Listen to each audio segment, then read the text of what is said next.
নমস্কার দর্শক বন্ধুরা, গ্রিন লাইফলাইন চ্যানেলের পক্ষ থেকে সকলকে স্বাগত জানাই। আজকের ভিডিওটা আমরা অবশ্যই আলোচনা করব নাকচম্পা নিয়ে। অনেকে নাকচাপাও বলেন। তো যারা ছাদ বাগানে গাছপালা করেন বা ছাদে যারা গাছ লাগান, তাদের জন্য ভিডিওটা অবশ্যই খুবই গুরুত্বপূর্ণ হতে চলেছে। কারণ এই ভিডিওর মাধ্যমে আমরা সম্পূর্ণ এই নাকচম্পা কখন লাগাতে হবে এবং কোন সময় রিপোর্টিং করতে হবে, কখন আমরা গাছকে কাটিং করব এবং এই গাছের A to Z সম্পূর্ণ পরিচর্যা আমরা ভিডিওর মাধ্যমে আলোচনা করব। তো অবশ্যই বন্ধুরা আপনার সঙ্গে থাকবেন এবং একটা জিনিস খেয়াল রাখতে হবে, এই গাছই হচ্ছে আমাদের প্রকৃত বন্ধু এবং গাছই হচ্ছে আমাদের সম্পদ। তাই এই সম্পদকে আমাদের রক্ষা করতে হবে এবং সবাই মিলে আমরা তার জন্য অঙ্গীকারবদ্ধ হব এবং অবশ্যই প্রত্যেকেই আমরা গাছের প্রতি সহানুভূতিশীলপূর্ণ হব। তো চলুন আমরা এক এক করে ভিডিওর মাধ্যমে আলোচনা করব। প্রথমে আমরা চলে আসব, যখন আমরা নার্সারি থেকে একটা গাছ নিয়ে আসি, তখন গাছটা বয়স খুব ছোটো থাকে, ছোটো পটে থাকে, তখন সেই পটটাকে আমরা চেঞ্জ করতে হয় বা প্লাস্টিকে থাকে। তো এই প্লাস্টিক চেঞ্জ করার পর থেকে যখন আমরা প্রথমে সয়েল বা মাটিতে আসব, অর্থাৎ কি মাটিতে এই গাছটা দিলে গাছটি ভালো হবে, তো প্রথমে আমরা মাটি নিয়ে আলোচনা করি। দেখুন, নাকচম্পা গাছ যেহেতু একটু হার্ডি গাছ এবং এই গাছ কিন্তু জল মিডিয়াম লেভেল পছন্দ করে, অর্থাৎ একদিন অন্তর অন্তর জল দিলে ভালো হয়। তাই মাটির ক্ষেত্রে আমরা 50% গার্ডেন সয়েল দেবো এবং 30% আমরা কী দেবো, বালি দেবো এবং 20% আমরা ভার্মি কম্পোস্ট দেবো। এইভাবে আমরা কম্পোজিশনে গাছটিকে রোপণ করব এবং এই যখন আমরা মাটি তৈরি করব, তার সাথে আমরা কিছু পরিমাণ শিংকুচি দেবো, সর্ষের খোল দেবো এবং নিম খোল দেবো এবং সামান্য পরিমাণ রক্ত সার দেবো। ঠিক আছে, কারণ এই কটা জিনিস দিয়ে আমরা গাছটাকে প্রথমত রোপণ করব এবং যে সারগুলোর কথা বললাম এগুলো সামান্য পরিমাণ প্রথমে দিলেই হবে, 1 চামচ করে দিলেই অনেক। এবং পরবর্তীতে আমরা অবশ্যই সারের সম্পর্কে আসছি। নেক্সট হচ্ছে আমরা গাছটাকে কোথায় রাখবো। যেহেতু গাছটা হার্ডি গাছ, তাই আমরা ফুল সানসেটে রাখতেই পারি, কোনো অসুবিধা নেই। ঠিক আছে, এবার আমরা চলে আসবো অর্থাৎ টব বা পট সিলেকশন। টব সিলেকশন একটা ভাইটাল ব্যাপার। যখন আমরা গাছটাকে নিয়ে তখন সঙ্গে সঙ্গে কিন্তু আমরা বড় 10 ইঞ্চি টবে দিতে পারবো না, দেওয়া উচিত নয়। তো আমরা মোটামুটি 6 ইঞ্চি টবে প্রথম গাছটিকে দেবো। তারপর যখন গাছটি মোটামুটি একটু ম্যাচিওর হবে 3 থেকে 4 মাস বা মিনিমাম 6 মাস, তখন আমরা গাছটাকে কিন্তু টব চেঞ্জ করে দেবো, যাকে বলা রিপোর্টিং। তখন আমরা মোটামুটি 10 ইঞ্চি থেকে শুরু করে 12, 14, 16 ইঞ্চি পর্যন্ত আমরা গাছটাকে রিপোর্ট করতে পারি, কোনো অসুবিধা নেই। যেহেতু কাঠচম্পা গাছ একটু বড়োই হয়, ঠিক আছে, সেক্ষেত্রে আমরা বড়োটাকে অবশ্যই দিতেই পারি। এরপর আমরা চলে আসবো, যখন গাছটা মোটামুটি ম্যাচিওর হলো, গাছে ফুল আসা শুরু করলো, বিশেষ করে এপ্রিল থেকে ফুল আসা শুরু হয়, মার্চ এপ্রিলের পর থেকেই। এপ্রিল, মে, জুন, জুলাই, আগস্ট, ঠিক আছে, এই অবধি মোটামুটি 6 মাস কিন্তু কন্টিনিউ গাছে ফুল থাকে এবং অক্টোবরের শেষের পর থেকে কিন্তু ফুল আসা মোটামুটি বন্ধ হয়। তখন গাছে কিন্তু টার্মিনেশন পিরিয়ড বা যেটাকে আমরা বলি শীত ঘুম, কারণ গাছে একটা রেস্টের প্রয়োজন। তখন গাছ কিন্তু অক্টোবর, নভেম্বর, ডিসেম্বরে 3 মাস কিন্তু গাছ রেস্ট নেয়। সে সময় কিন্তু গাছে ফুল খুব একটা আসে না। সে সময় আমাদের কী পরিচর্যা করতে হবে, সে সময় কিন্তু গাছকে আমরা কী করব, কিছু প্রুনিং করে নেব, হালকা প্রুনিং করব এবং সে সময় আমরা কিছু রিপোর্টিংও করতে পারি, একদম পারফেক্ট সময়।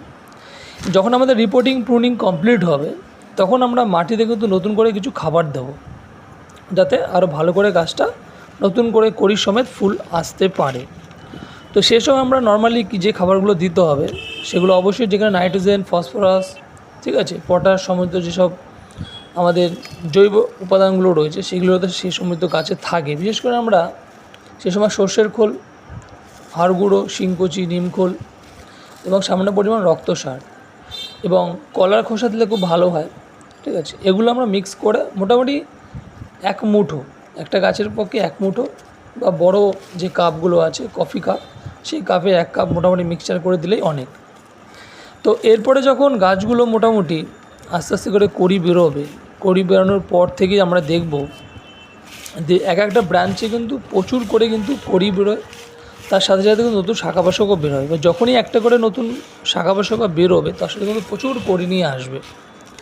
তো একটা থোকায় মোটামুটি দেখেছি 15 থেকে 20 খানা করে কিন্তু ফুল আসে যদি আপনার গাছে মোটামুটি 7-8টা এরকম ব্রাঞ্চ তৈরি হয়, তাহলে কিন্তু মোটামুটি 70-80খানা ফুল কিন্তু আপনার গাছে পড়তে থাকবে, দেখতেই থাকবে, খুব ভালো লাগবে তখন। যখন থোকা থোকা ফুলগুলো থাকবে তখন সত্যি খুব ভালো লাগে। তো দেখো, এরপরে আমরা যে বিষয়টা নিয়ে আসবো, তো এরপর আমাদের চলে আসবো কোথায়, এপ্রিল অর্থাৎ মার্চ এপ্রিলে আমরা কি করব?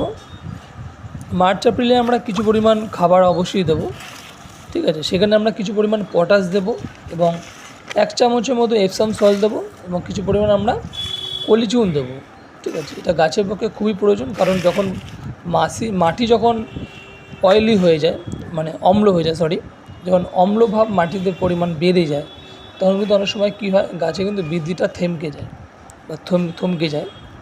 সেই সময় আমরা কিছু নাইট্রোজেনযুক্ত সার অবশ্যই দেবো।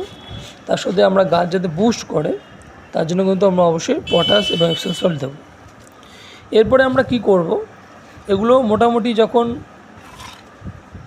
কমপ্লিট হয়ে গেল, মার্চ এপ্রিল পর যখন ফুল আসা শুরু করলো, সেই সময় আমরা কি করব, আবার এনপিকে 0-32-52 এবং সুপার ফসফেট, এটা আমরা 5 ml করে পার লিটার 10 দিন অন্তর অন্তর আমরা গাছে দিয়ে দেবো, ঠিক আছে। তো মোটামুটি আমরা যদি এই প্রসেসিংয়ে গাছটাকে প্রতি বছরই কম বেশি যত্নের মাধ্যমে আমরা গাছটাকে যদি এভাবে পরিচর্যা করি, দেখবেন গাছ কিন্তু গাছে ফুলে ভরে থাকবে। এবং ফাইনাল একটা টিপস দিচ্ছি, যাদের মনে করুন ফুল আসছে না, তাদের ক্ষেত্রে কী করতে হবে, যেটা বললাম, এনপিকে 0-32-52 এবং তার সাথে কিছু পরিমাণ সুপার ফসফেট, এই দুটো জিনিস ভালো করে দিয়ে দেন, এবং দেখবেন আপনার গাছে প্রচুর ফুল আসবে। রোগ পোকা দেখুন সেরকমভাবে খুব একটা রোগ পোকা এ গাছে আসে না, সামান্য পরিমাণ মিলিবাগ আসার চান্স থাকে। তো সেক্ষেত্রে আপনার সাব ফাঙ্গিসাইড যেটা আছে, ওটা 2 গ্রাম করে পার লিটার স্প্রে করে দেবো আমরা 10 দিন অন্তর অন্তর। এবং তার সাথে আমরা কী করবো, নিম অয়েল কী করবো, আমরা কিছু পরিমাণ নিম অয়েল দিয়ে দেবো, ঠিক আছে। তো এইভাবে আমরা গাছকে পরিচর্যা করব এবং গাছকে সতেজ রাখার জন্য অবশ্যই 1 চামচ ইউরিয়া, ঠিক আছে, তার সাথে কিছুবার ম্যাগনেসিয়াম সালফেট, এগুলো আমরা দিয়ে দেবো 7 দিন অন্তর অন্তর। গাছ আপনার ভালো হবে, সুস্থ থাকবে। তাই বন্ধুরা, আপনারা এইভাবে গাছকে পরিচর্যা করুন, দেখবেন গাছ খুব ভালো হবে। এবং অবশ্যই আমরা আগামী ভিডিওতে আরও বিস্তারিত ভিডিও নিয়ে আসবো। আপনারা সঙ্গে থাকবেন। ভিডিওটা ভালো লাগলে অবশ্যই লাইক এবং শেয়ার এবং সাবস্ক্রাইব করে পাশে থাকবেন। Thank you. তো বন্ধুরা, ভিডিওটা কেমন লাগছে অবশ্যই একটি লাইকের মাধ্যমে জানান। এবং যদি আপনাদের কোনো কমেন্টস থাকে বা কোনো কোয়ারিজ থাকে, তাহলে অবশ্যই আমাদের কমেন্ট বক্সে কমেন্ট করে জানান।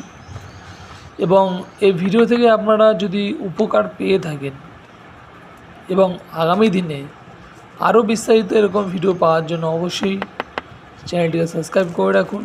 আগামীতে আমরা আরও বিস্তারিত ভিডিও নিয়ে আসছি, আপনার সঙ্গে থাকবেন।